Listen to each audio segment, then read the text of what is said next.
taken over. I kind of feel like the new Scottish Santa Claus. What is it with you and Christmas? You gave Santa an origin story a couple of years ago. You just did another Santa comic book for Boom Studios. Absolutely Klaus. not. It just And now Happy, it's set in the Christmas season. Well, Christmas just seems wide open, now I've taken over. I kind of feel like the new Scottish Santa Claus. But the Claus stuff that I did with Boom was almost a way of atoning for the evil Santa that we've got in Happy, because I'd done that character, the very bad Santa who's played by Joe Reitman. And I kind of felt bad for Santa, so I thought I'd do a much straighter take and to do the origin story in the sort of hunky, sexy superhero Santa that we do in the Claus books. Okay, speaking of your works in TV, what about something like The Invisibles? I'd love to do it. I've talked to a bunch of people over the years. We did a version of The Invisibles for the BBC back in the late 90s, and it just didn't happen.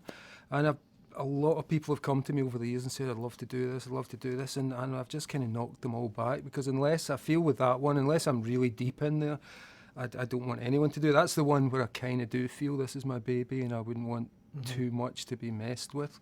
So yeah, I'd love to do it, and I'm sure now that Happy's been a success, more doors are kind of opening, so it'd be nice to think that one could maybe happen in a couple of years.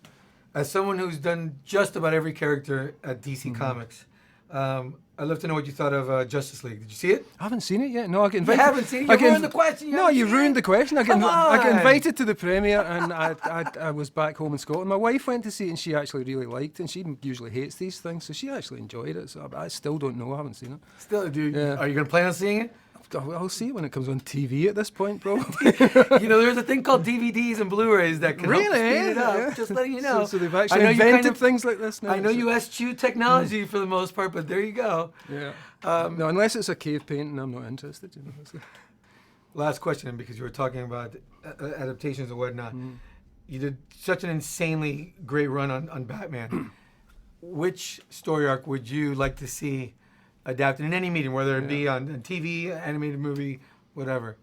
I'd like to see him do the Batman and Robin stuff. I think there was a lot of mileage in having, the Dick Grayson Robin character as the new Batman, and having Batman's son Damian as Robin, because they played off the same dynamic, but this time it was Robin who was the little grim, angry little kid, and it was Batman who was the kind of happy-go-lucky acrobat with a smile on his face. But we were allowed to keep the same dynamic, but it was changed up in such an interesting way that I think I could have written those characters for 5 years. We only got 16 months to do it before they brought back Bruce Wayne. But I'd love to see something more done with those, because I thought that team worked really brilliantly together, and it hit all the notes of Batman but played it in a slightly different melody.